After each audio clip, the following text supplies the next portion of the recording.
Hello friend, नमस्कार। मैं दिनेश शर्मा। आज सिर्फ ज्योतिष पे चर्चा है और एक बंधन योग या सरकारी नौकरी में फंसने के योग कैसे होते हैं।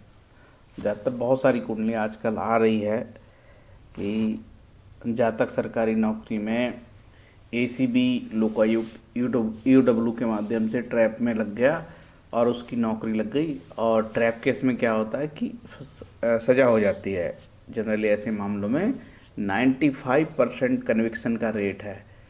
किन कारणों से ऐसा होता है और बंधन योग की जो हम परिभाषा जानते हैं, जैसे जातक तत्व में बंधन योग दिया है लेकिन वो ना उतरता नहीं सिर के ऊपर से, समझ में नहीं आता ऐसे ही बंधन योग होगा, कह नहीं सकते। ठीक है, वो बंधन योग क्या है जातक तत्व का, वो मैं बताता हूँ। तो जो जातक तत्व का बंधन योग है उसमें कहा है कि द्वादश त्रिकोण द्वितीय भाव में यदि पाप ग्रह हो, मतलब 12, और त्रिकोण मतलब पंचम स्थान नवम स्थान, और द्वितीय भाव में यदि पाप ग्रह स्थित हो तो बंधन कारागार का भय होता है। ठीक है, आगे उन्होंने कहा है लेखक ने, यदि द्वितीय द्वादश भाव में मतलब दूसरा और 12 में, पंचम और नवम पांचवा नवम भाव में, छठ और द्वादश छठे और 12वें भाव में, तृतीय और एकादश, और इसके बाद लिखा चतुर्थ और दशम भाव में यदि समान ग्रह हो तो बंधन का भय होता है। ठीक यार, लेकिन ये जो योग है ये पचता नहीं है भैया, क्योंकि ऐसे तो कई कुंडली आती है जिसमें हम देखते हैं कि यार 10वें और 12वें भाव में, चौथे और 10वें में समान ग्रह हैं, या फिर वो दूसरे और 12वें में समान ग्रह है, या छठे और 12वें में समान ग्रह हैं, या तीसरे 11 में समान ग्रह, ऐसे कई कुंडली आती है। लेकिन उस योग में कई लेडीज़ की भी कुंडली होती है, बंधन नहीं होता है। ठीक है, तो के.एन. राव साहब ने कर्म और पुनर्जन्म अपनी किताब में लिखा है कि शास्त्रीय किताबों में जो बंधन योग दिए हुए हैं उनको देखने की दृष्टि अभी ज्योतिषियों के पास नहीं है, क्योंकि ये ब्रह्म विद्या थी, ईश्वर विद्या थी। ठीक है, और ज्योतिष नेत ज्योतिष वेद का एक अंग है, तो इतनी दृष्टि नहीं है कि हम किसी की कुंडली में ये बता दें कि श्रीमान तुम्हें इस दिनांक को जेल हो जाएगी और तुम्हारी नौकरी के बीच में ये डिस्टर्बेंस आएगा, आप फंस जाओगे और आपको जेल हो जाएगी। ऐसा कोई ज्योतिषी नहीं है भारत में। ठीक है, तो हमारे पास दृष्टि नहीं है, तो इसीलिए लोग योगियों के पास भटकते थे और योगियों के पास ऐसी दृष्टि होती थी। ठीक है, कि महान दृष्टि होती थी, जानकार होते थे, ज्योतिष देख के बता देते थे ऐसे ऐसे होगा, क्योंकि योग पढ़ने की ताकत हमारे में नहीं है। इसलिए कि माननीय के.एन. राव साहब ने बोला है कि योगों को पढ़ने की ताकत हमारे में नहीं है, ज्योतिषियों में नहीं है। और जो आधुनिक युग में योग की किताबें लिखी हुई है ये बड़ी बकवास है, उससे कोई फलित नहीं आता। ऐसे उठपटांग योग दिए हैं जो फलित होते ही नहीं है। ठीक है, जैसे मैं कि बंधन योग बता रहा हूँ जातक तत्वों का, मेरे को हमेशा याद रहता है, मैं जरूर देखता हूँ ये है कि नहीं। कई कुंडलियों में मेरे को दिखता है ये, लेकिन बंधन नहीं है, तो बड़ा कन्फ्यूजन होता है। आगे हम इसकी स्टडी और करते हैं कि जब किसी जातक को बंधन होगा तो उसका सूर्य और चंद्रमा भी पीड़ित होगा, इसकी स्टडी आपको करनी भैया। बंधन योग तो देखोगे ये तो फलित होता नहीं है ढंग का। ठीक है, लेकिन सूर्य और चंद्रमा पीड़ित होना चाहिए किसी व्यक्ति को जेल होने के लिए, सरकारी दंड के लिए, क्योंकि सूर्य जो है राजा है और चंद्रमा रानी है, और सूर्य और चंद्रमा के बिना नहीं हो सकता ये। यदि दोनों प्रसन्न हैं, सूर्य और चंद्रमा, राजा रानी, अरे नहीं होगी सजा किसी को, चाहे कुछ भी हो जाए। लेकिन राजा और रानी दोनों खराब स्थिति में, सूर्य और चंद्र पीड़ित है, तब तो जरूर तकलीफ की स्थिति बनती है। चलो आगे बढ़ते हैं। अब भैया ये मेरा मोबाइल नंबर है, संपर्क कर सकते हो कुंडली विश्लेषण के लिए। मैंने एक जातक की कुंडली लगाई है। ये जातक मध्य प्रदेश में शासकीय कर्मचारी था। ठीक है, और अपनी सेवा के दौरान ये बहुत छोटी सी गलती में, ट्रैप तो नहीं हुआ लेकिन ईओडब्ल्यू का शिकार हो गया, और ये जातक को जो है ना अभी सजा हो गई, 3 साल की सजा हो गई। मामला 2011 का था। इसकी कुंडली देख लें। देखिए, इसकी कुंडली मिथुन लगन की कुंडली है, और बड़ा दुर्भाग्य की बात है कि मिथुन लगन की जब कुंडली हम देखते हैं तो बहुत तकलीफ होती है, क्योंकि ग्रंथ रुला देते हैं। ऐसा कुछ लिखा है, जैसे उड्डूदाय प्रदीप में लिखा है। उड्डूदाय प्रदीप में क्या लिखा है कि भाई ये जो मिथुन लगन की कुंडली होती है बड़ी बकवास है, इसमें कोई योग नहीं बनते। ठीक है, अब किसी को बोल दो तो बड़ा चढ़ जाएगा, यार ये तो कुछ भी बता रहा महाराज। ठीक है, लेकिन सच है भाई, क्योंकि इस कुंडली में ना सब दोषी हैं। कैसे दोषी? ये देखो बुध को भी केंद्र का दोष लगता है, बुध 2 स्थान का मालिक है, गुरु को भी केंद्र का दोष लगता है, और शनि अष्टमेश होकर दोषी है, ठीक है, और मंगल तो पूर्णतः दोषी है। अब शुक्र को देखते हैं तो शुक्र भी निर्दोष नहीं, शुक्र 12वें का मालिक है, क्या बच गया, तो चंद्रमा तो वैसे ही मारक है और तृतीय से वैसे ही खराब होता है, एक भी ग्रह दोषी नहीं है, एक भी ग्रह निर्दोष नहीं है। इसलिए कहा है कि मिथुन लगन की कुंडली में योग नहीं बनते हैं। क्या लिखा है, चलो आगे पढ़ते हैं। तो ये पढ़ने के बाद बड़ा लगा कि यार ये कैसे हो सकता है, मिथुन लगन के जातक तो काफ़ी निराश हो जाएंगे, है ना, यार ऐसा कैसे हो सकता है। उड्डूदाय प्रदीप कहती है मिथुन लगन में बुध गुरु शुक्र और शनि यही 4 ग्रह योग कारक हो सकते हैं। बुध गुरु शुक्र और शनि, ठीक है, योग कारक हो सकते हैं, लेकिन सब दोषी हैं। ये दो बुध और गुरु को केंद्र का दोष लग गया, शुक्र जो द्वादशेश होकर दोषी हो गया, और शनि जो है अष्टमेश होकर दोषी हो गया। तो बुध गुरु शुक्र शनि यही 4 ग्रह योग कारक हो सकते हैं। इनमें एक भी ग्रह ऐसा नहीं जिसमें कोई दोष ना हो। मैंने बता दिया आपको, शनि को अष्टमेश का दोष, गुरु को केंद्र का दोष, बुध को केंद्र का दोष, शुक्र को द्वादशेश का दोष, ठीक, कोई भी निर्दोष नहीं है।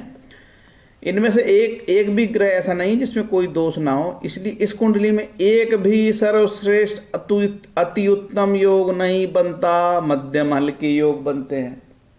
कितनी बुरी बात ना, चिढ़ जाए आदमी, ठीक है। आगे लिखा है उन्होंने फिर सफल योग में बोला है कि भाई देखो मिथुन लगन की कुंडली में केवल सफल राजयोग बनता है मध्यम पारसरी के अनुसार, वो भी मध्यम पारसरी एक किताब उसके अनुसार, बुध शुक्र का, लेकिन वो भी दोष है, बुध को केंद्र का दोष है, शुक्र को द्वादशेश का दोष है। अब ये जातक 2000 में, और आगे बढ़ते हैं कुंडली में, जब 2000 में इसकी क्या दशा चल रही थी, गुरु में केतु चल रहा था, तब ये व्यक्ति ये लोकायुक्त वाले में विवादित हो गया और वहाँ से इसका केस बन गया। जातक ने बहुत हाथ पैर मारे, जितने कर्मकांड थे सब किए इसने, ठीक है, जितने कर्मकांड थे पूरी अप्रोच लगाई, बचने कौन नहीं करता यार, बचने के लिए कौन प्रयास नहीं करता जीवन में, ठीक है, बहुत प्रयास किए बचने के लिए, लेकिन अंततः कुछ हद तक सफलता मिली। गुरु केतु में फंसे थे, अब गुरु को देखते हैं। मैंने क्या बताया, गुरु को केंद्र का दोष है, तो गुरु को केंद्र का दोष है, गुरु किसके साथ बैठा है, शनि के साथ बैठा है, साथ में बैठा मंगल। देखो इस कुंडली में बहुत उत्तम योग बनता है, लाभेश, दशमेश और नवमेश, भयंकर बड़ा राजयोग है ये। और ये राजयोग पराक्रम में बन के सारे ग्रह यहाँ देखते हैं, कहाँ, यहाँ पे नवम स्थान, और मंगल की दृष्टि दशम में भी है, तो ये बुरा थोड़ी है। लेकिन सारी योग दूषित हैं। कैसे, नवमेश को अष्टमेश का दोष लग गया, ठीक है, सॉरी नवमेश तो अष्टमेश हो गया, दोष ही है ही, लेकिन उसको मंगल के साथ भी हो गया वो, तो षष्टेश। तो इस कुंडली में अष्टमेश षष्टेश का युति हो गया दशमेश के साथ। जब भी दशमेश की अष्टमेश और षष्टेश से युति हो जाए या संबंध हो जाए, जैसे ये दशमेश यहाँ के नीच का हो जाए, ठीक है, या ये शनि महाराज यहाँ चले जाए, तो आज नहीं कल उसके जीवन में बड़ा नुकसान हो जाता है, आर्थिक नुकसान होता है, नौकरी संकट में आ जाती है। अब रही बात, एक योग जातक तत्व का यहाँ बनता है कि राहु यहाँ और सूर्य यहाँ है, तो ये जातक तत्व का ये योग तो बन गया, लेकिन क्या सिर्फ इसी योग से उसको सजा हो जाएगी, नहीं। और देखते हैं, इसमें हम देखते हैं कि चंद्रमा बुरी तरीके से पीड़ित है पीड़ित, चंद्रमा पीड़ित है, और सूर्य भी पीड़ित है, सूर्य 12वां चला गया, और तो और सूर्य शनि से दृष्ट है, ठीक, तो सूर्य पीड़ित है और चंद्रमा पीड़ित है, सूर्य और चंद्र पीड़ित है। जातक को अभी, जातक का जो डिसीजन है 2012 से चल रहा था, जातक का डिसीजन अभी आया 2 महीने पहले, और जातक को सजा हो गई 3 साल की, ठीक है। तो जातक को सजा कहाँ से हुई, सेशन से। जातक की सजा को कंफर्म कराना पड़ता है एक साल के अंदर, सॉरी 1 महीने के अंदर जातक को कंफर्म कराना था हाई कोर्ट से। तो हाई कोर्ट ने उसकी बेल मिल गई थी उसको, लेकिन बेल का कंफर्मेशन था, लेकिन बेल उसको हाई कोर्ट ने डिनाई कर दिया। जैसे ही हाई कोर्ट ने बेल डिनाई किया तो जातक सुप्रीम कोर्ट गया, और जातक सुप्रीम कोर्ट गया तो सुप्रीम कोर्ट ने उसकी बेल डिनाई कर दिया। मिस्टर आप जाइए, सरेंडर करिए, जेल जाइए, देन आप हाई कोर्ट जाइए, फिर सुप्रीम कोर्ट आइए, ठीक है। तो इस तरीके से जातक काफ़ी बुद्धिमान था, सक्षम था, ताकतवर था, सब था, रुपया पैसा धन सब था, लेकिन डेस्टिनी ने उसको माफ़ नहीं किया, क्योंकि क्रियमाण कर्म और कर्म के सिद्धांत, प्रारब्ध ने उसको फल दिया। आप जेल जाइए, तो जातक जेल चला गया, अभी जातक जेल में है, ठीक है। इस तरीके से तकलीफ होती है भैया। क्या उसने पूरी ताकत लगा दी थी बचने के लिए, पूरी ताकत। देखो यदि आप अपने प्रारब्ध को ताकत से रोकोगे, भयंकर ताकत लगाओगे, लोग जो चीज़ नहीं हो रही उसको भी रोकने का प्रयास करोगे, तो प्रारब्ध को रोका नहीं जा सकता और न प्रारब्ध को मिटाया नहीं जा सकता। सिर्फ एक और चीज़ है, और ना ग्रहों को के उपाय के लिए किसी व्यक्ति को हायर करके मंत्र से रटाया जा सकता है। बोले पंडित जी को हायर कर लिए, बोले पंडित जी 1 लाख मंत्र ओम त्र्यंबकम रट दो आप हमारे लिए, रट दिया उसने, लाभ हो जाएगा? कतई नहीं होगा। एक ऐसा व्यक्ति हमने देखा जो काफ़ी उद्योगपति था, पैसे वाला था, उसके ऊपर जब भी मुसीबत आती तो पंडितों को पकड़ के लाता 5-5, और जब पंडित बिल्कुल ऊपर बैठ के घर में तो ओम त्र्यंबकम रट रहे हैं, ओम त्र्यंबकम रट रहे हैं, तो उस ओम त्र्यंबकम का असर उसका होता था, 5-7 दिन होता था, इसके बाद फिर उसमें नेगेटिविटी आ जाती थी, फिर उसको हानि होने लगती थी। तो आपकी जो डेस्टिनी है, आपके बुरे कर्म, आप सोचो कि मैं मंत्र पढ़ते जाऊं, बुरे कर्म करते जाऊं, मंत्र पढ़ते जाऊं, बुरे कर्म करते जाऊं, होगा नहीं। ठीक है, इस कुंडली में अभी और समीक्षा बाकी है। अब देखिए इसका दशमेश गुरु क्या है, ये मघा केतु के नक्षत्र में, और जेमिनी का ज्ञातिकारक भी है।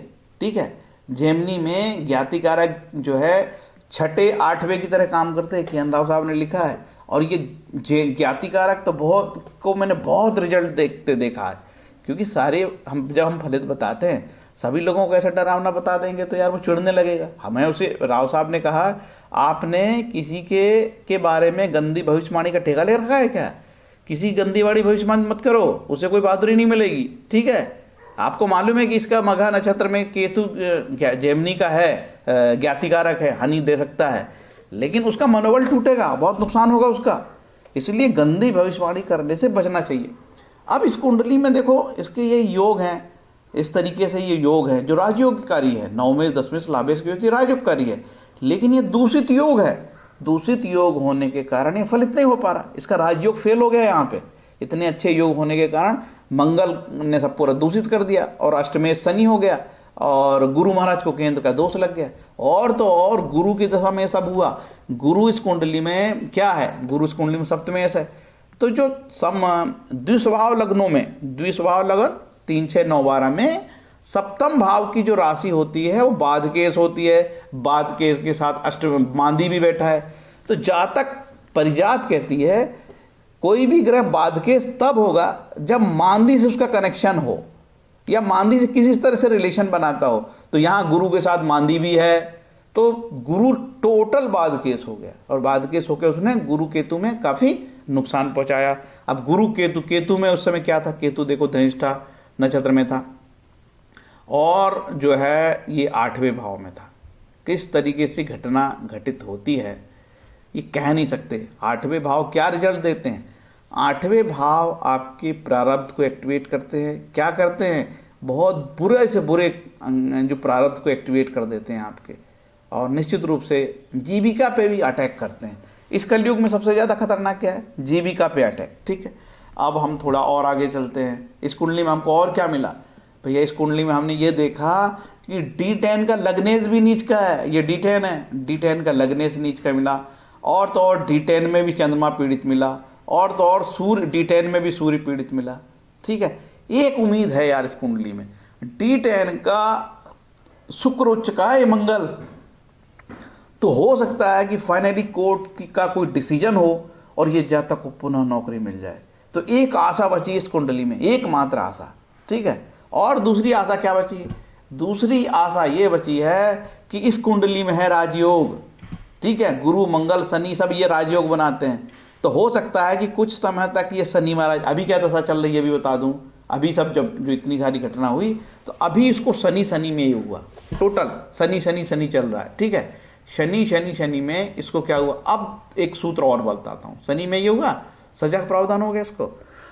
एक सूत्र है फल दीपिका का, फल दीपिका कहती है देखो जो राशि पहले आएगी ना उसके फल होंगे। फल दीपिका कहती है जो राशि पहले आएगी, इसमें ये राशि पहले आ गई तो इसके फल होंगे, इसके बाद शनि के फल आएंगे 9 में इसके, तो ये जातक बरी हो सकता है, समझ गए, इसकी मुक्ति हो सकती है हाई कोर्ट से, क्योंकि इसके केस की मैंने स्टडी किया था, इसके केस में कोई दम नहीं है, इसके केस में कोई दम नहीं है। ये व्यक्ति छूट सकता है, जेल से बाहर आ सकता है और नौकरी मिल सकती है पुनः। तो इसकी वापसी हो सकती है, क्योंकि शनि जैसे नवमेश के फल देने लगेगा ना, तो उसको फायदा कर देगा और ये छूट जाएगा। हो सकता है इसका शनि में मंगल आए तो छूट जाए, ये व्यक्ति जेल से बाहर हो जाए और केस जीत जाए। ऐसी अनेकों मामले हम देखते हैं। तो भैया ये चीज़ हमने आपको बताई है, और इसमें हमने क्रियमाण कर्म वो उसके सिद्धांत भी आपको डिफाइन किया है कि कैसे जातक के जीवन में प्रारब्ध काम करता है। जातक ने अपने प्रारब्ध को चेंज करने के लिए एड़ी चोटी लगा दिया, बहुत पावरफुल आदमी था, एड़ी चोटी लगा दिया, भयंकर ब्रिलियंट आदमी था, और लेखक भी है जातक लेखक भी है। तीसरा स्थान को देखो, तीसरा स्थान काफ़ी पावरफुल है। तो जातक लेखन कला में भी रुचि लेता है और ब्लॉग लिखता है, और साहित्य में बहुत रुचि है, साहित्यकार है। पंचमें शुक्र लग्न में बैठा है बुध के साथ, बुद्धि कौशल अच्छी है, ठीक है। तीसरा स्थान बलि है।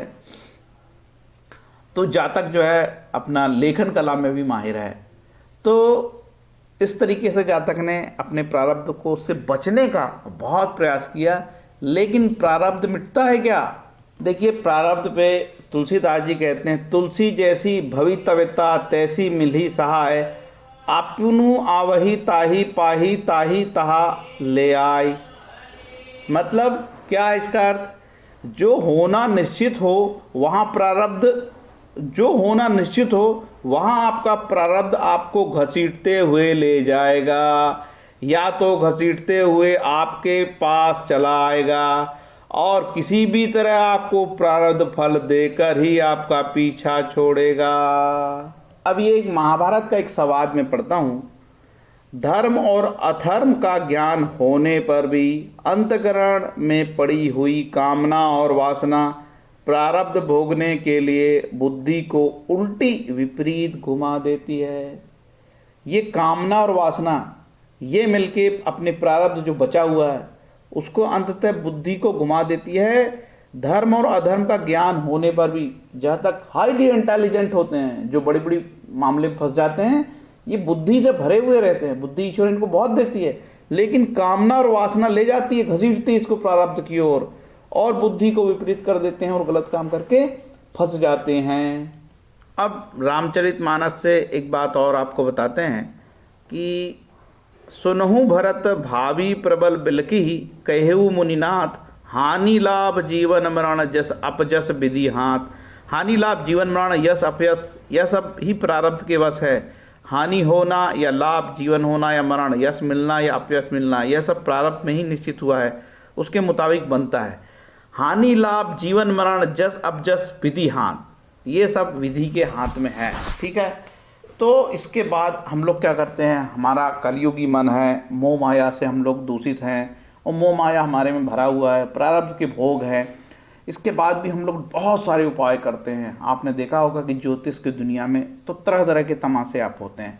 कोई व्यक्ति उसको मूंगा पहनाता है, कोई बोलता है कि तुम ना पुखराज पहन लो, कोई उसको नीच का मंगल है तो भी पहना देता है। कल एक जातक का फ़ोन आया था, वो उतारला था, साहब मेरा मंगल नीच का है, मूंगा पहनने की जिद कर रहा था। मैंने कहा पहन लो भाई, हमारा क्या जा रहा है, मंगल नीच का है। यदि आप मंगल को मजबूत करोगे तो नीच का मंगल मजबूत होगा, देगा धड़ाका, गिराएगा, एक्सीडेंट कराएगा, चोट चपेट कराएगा, लड़ाई झगड़ा कराएगा, ठीक है। और अपने लघु पाराशरी में जिस भाव का स्वामी होगा उसके अनुसार हानि लाभ कराएगा। लोग नहीं मानते हैं, और जो व्यक्ति प्रारब्ध को स्वीकार कर लेता है उसे धीरे धीरे उसका आत्मबल बढ़ता है। जो व्यक्ति प्रारब्ध को स्वीकार कर लेता है, जो व्यक्ति कर्म के सिद्धांत को स्वीकार कर लेता है, उसका धीरे धीरे मनोबल बढ़ता है, आत्मबल बढ़ता है, और अपनी समस्याओं को वो हंसते हुए काट लेता है। तो बेसिक अंतर है, एक व्यक्ति कुत्ते जैसे चिल्ला रहा है, बाल खड़े कर लिया है, पगले जैसे भाग रहा है, इधर उधर भाग रहा है, लोगों को अपनी समस्या बता रहा है। हमारे गुरु ओशो साहब ने कहा है कि अपनी समस्या किसी को नहीं बताना, ठीक है। मुझे काटा गड़ा है ये किसी को नहीं बताना, हंसी उड़ाएगा वो, ठीक है। तो हंसी के पात्र ना बनो। तो यदि आप अपने प्रारब्ध को स्वीकार कर लेते हो तो आप अपने जीवन को हंसते हुए टाल जाओगे, आगे बढ़ जाओगे। क्योंकि जो होना है, मैंने जिस जातक का बताया, ये जातक बहुत ही ताकतवर था। कई कारणों से, गोपनीयता के कारण कुछ बताया नहीं जाता, बहुत ताकतवर था, बहुत बड़े बड़े लोग इसको बचाने में लगे थे, ठीक है। लेकिन प्रारब्ध को ये व्यक्ति बदल ना सका। हाई कोर्ट तक गया, आर्थिक स्थिति अच्छी थी, सुप्रीम कोर्ट तक गया, सुप्रीम कोर्ट ने मना कर दिया सरेंडर करो, पहले जेल जाओ 1 महीने रहो, फिर बेल होगी। ठीक है, तो जनरली क्या होता है कि सेशन कोर्ट से सजा हो जाती है तो हाई कोर्ट बेल को अप्रूवल कर देता है, ठीक है यार बेल दे देते हैं तुमको, सजा भले ही हो गई है, फिर लोग हाई कोर्ट में लड़ते हैं। लेकिन इस केस में उसके साथ थोड़ा सा अन्याय हो गया। ठीक है, जज ने अच्छा नहीं किया। जब रूटीन आदमी सब लोगों को आप सजा देते हो तो इसको क्यों कर दिया भैया, है ना। तो जज ने इसकी बेल रिजेक्ट कर दी हाई कोर्ट में, और बेचारा सुप्रीम कोर्ट गया, वहाँ फेल हो गया और उसको जेल जाना पड़ा। कब गया? शनि चंद्र में जेल चला गया। चंद्रमा मार केस है, अष्टम भाव में है। ठीक है, ऐसी स्थिति जातक के जीवन में होती है। तो मेन जो टॉपिक था कि बंधन कैसे होते हैं, किस तरह से बंधन कारित होते हैं, हमने आज क्या सीखा? हमने ये सीखा कि भाई देखो, सूर्य और चंद्र की स्थिति बड़ी इंपॉर्टेंट है। यदि किसी का सूर्य और चंद्र बहुत अच्छा होता है तो उसके धन संपन्न होने में ज़्यादा बड़ी बात नहीं है, वो धन संपन्न हो सकता है, जीवन के सारे भोग उसको मिल सकते हैं यदि उसके सूर्य और चंद्रमा बहुत अच्छे हों। और कई प्रकार की सरकारी गलतियां माफ भी हो सकती है, कई प्रकार के उल्टे सीधे काम करके वो बच सकता है यदि सूर्य अच्छा हो, चंद्रमा अच्छा हो, राजा रानी प्रसन्न है। ठीक है, तो यह है जातक तत्वों का बंधन योग, सरकारी नौकरी के लिए ट्रैपिंग की घटनाएं और जेल जाने की स्थिति। सभी सरकारी कर्मचारियों से मेरा निवेदन है पुनः इसी चक्कर में ना रहें। 2000 में, 3000 में, 1000 में, एसीबी राजस्थान में, दिल्ली में, हर जगह लोकायुक्त, AOW धमा चौकड़ी मचा रखे। पटवारी को तो बेचारे 1000 में, 2000 में, वो विजय माल्या करोड़ों लेके भाग गया, पटवारी पकड़ा रहे हैं, मास्टर पकड़ा रहे 2000 में, 3000 में, 4000 में। तो ये छोटे कर्मचारियों के लिए ही तकलीफ है भैया, बड़ा आदमी तो भाग ही जाता है। ठीक है, तो बड़ा आदमी का भी देखो, बड़ा आदमी भागा है ना, वो अपने प्रारब्ध, विजय माल्या अपने प्रारब्ध से बच नहीं सकता, उसके प्रारब्ध उसको तकलीफ देंगे। ये भी लिखा है धर्मशास्त्रों में, कोई अपने प्रारब्ध को काट नहीं सकता। उसने अपने प्रारब्ध को काटने के लिए चालाकी करी है, उसने अपने तंत्र को, सरकारी तंत्र को धोखा दिया है। कोई व्यक्ति सरकारी तंत्र को धोखा दे सकता है, लेकिन ईश्वरीय तंत्र को, ईश्वरीय विधान को चैलेंज नहीं कर सकता है। तो इसलिए कभी कभी खुश नहीं, दुखी नहीं होना चाहिए कि साहब मैं फंस गया और वो नहीं फंसा। उसका ना जो पुण्य बाकी है, उसके कुछ अच्छे कर्म ना बाकी है, इसलिए वो बच रहा है। जैसे ही वो खत्म होंगे अपने आप वो निपट जाएगा। इसलिए हमको उससे कंपेयर नहीं करना चाहिए, साहब मैंने तो 2 रुपए की चोरी किया था, वो 2 लाख की चोरी करके बच रहा है, ये तर्क नहीं देना। ठीक है ना, प्रारब्ध उसके पीछे पीछे घूम रहा है, प्रारब्ध उसके पीछे पीछे घूम रहा है, जैसे ही उसके पुण्य क्षीण होंगे निपट जाएगा। ठीक, ये बिल्कुल शुद्ध बात थी। और ज्योतिष के साथ प्रारब्ध था, ज्योतिष के साथ आध्यात्मिक चर्चा थी। ठीक है, तो आपको इस चैनल में मज़ा आता होगा। जो व्यक्ति ईमानदार हैं, ईमानदारी से ज्योतिष करना चाहते हैं, जो व्यक्ति ईश्वर को मानते हैं, जो व्यक्ति कर्म के सिद्धांत को मानते हैं, जो व्यक्ति भक्ति को मानते हैं, आराधना को मानते हैं, प्रारब्ध को मानते हैं और सनातन धर्म के सिद्धांतों का अक्षरशः पालन करते हैं, उनको अच्छा लगेगा। हमारे धर्म में बहुत मीठा है, बहुत मीठा है, लेकिन हमारे धर्म में कुछ कड़वे हैं। कालसर्प योग भी है ना हमारे धर्म में, तो हमारे धर्म में लुटेरे लोग भी है। तो ये कालसर्प योग जैसे ही आता है मन हमारा खट्टा हो जाता है। ठीक है, दुनिया का कोई भी व्यक्ति आपके लिए मंत्र पढ़े आपको रिलैक्स नहीं कर सकता। हाँ, आप अपनी ईश्वर भक्ति करोगे। नारद महाराज कहते हैं ईश्वर भक्ति से कर्म प्रारब्ध का जो भोग है वो थोड़ा सहज हो जाएगा, सरल हो जाएगा, आपको मजा आएगा। आपको तकलीफ भी होगी तो आनंद से नाचने लगोगे आपको बहुत कष्ट में भी आनंद भोगोगे आप। ये ईश्वर भक्ति की ताकत है। तो ईश्वर भक्ति आपके प्रारब्ध भोग को कुछ कम कर सकती है, वो मिटाने की भी ताकत रखती है। लेकिन क्या ईश्वर भक्ति कर पाओगे कलयुग में? यहाँ तो आदमी अपने भोग विलास में लिप्त है, उसकी वासनाएं, उसे 1 रुपए का भी नुकसान होगा तो छटपटाता है वो। तो यदि वो ईश्वर भक्ति कर ले, सब कुछ छोड़ दे, अब देखो उसको ईश्वर भक्ति तब मिलेगी सब मोह माया लालच छोड़ देगा। तो जब धन ही छोड़ देगा तो उसका तो मूल उद्देश्य धन ही है ना। तो मान के चलो कि उसको कैसे भक्ति मिलेगी।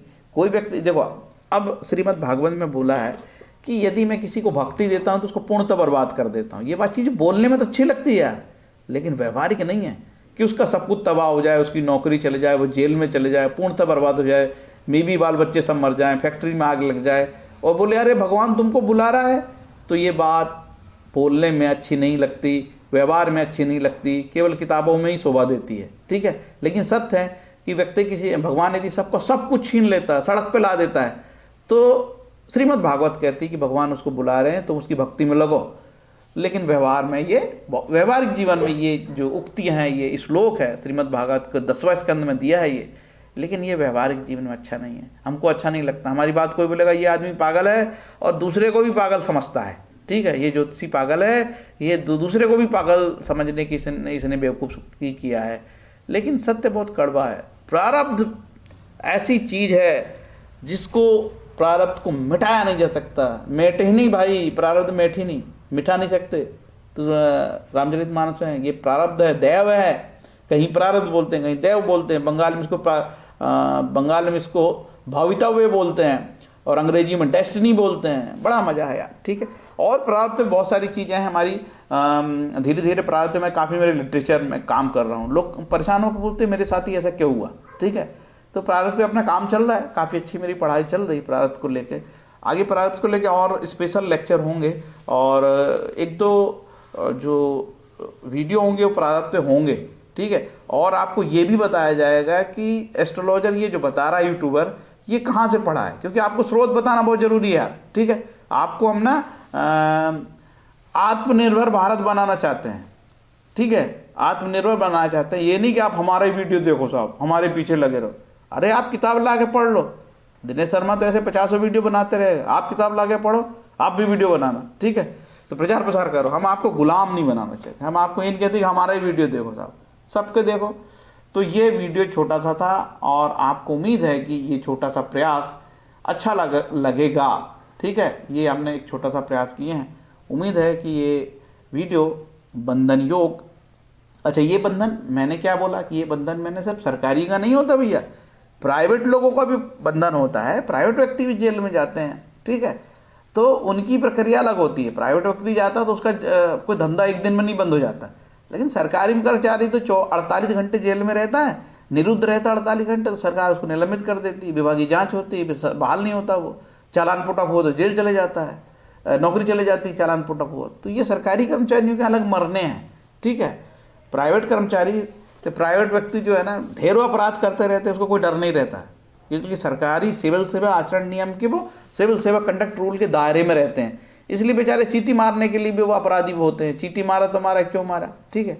तो ये रही भाई प्रारब्ध की बात, बंधन की बात, बंधन योग की बात। उम्मीद है आप अपनी ईश्वर भक्ति करेंगे और अपना जैसा भी प्रारब्ध है उससे संतुष्ट रहेंगे। तो जैसे ही आपने प्रारब्ध को स्वीकार किया, फिर से बोलता हूँ और वीडियो बंद करता हूँ, जैसे ही आपने प्रारब्ध को स्वीकार किया, ईश्वर को मान्यता दी, कर्म सिद्धांत को मान्यता दी, रिलैक्स हो जाओगे, आनंद से जीना चालू करोगे, चाहे जैसी परिस्थिति हो। हरे कृष्णा।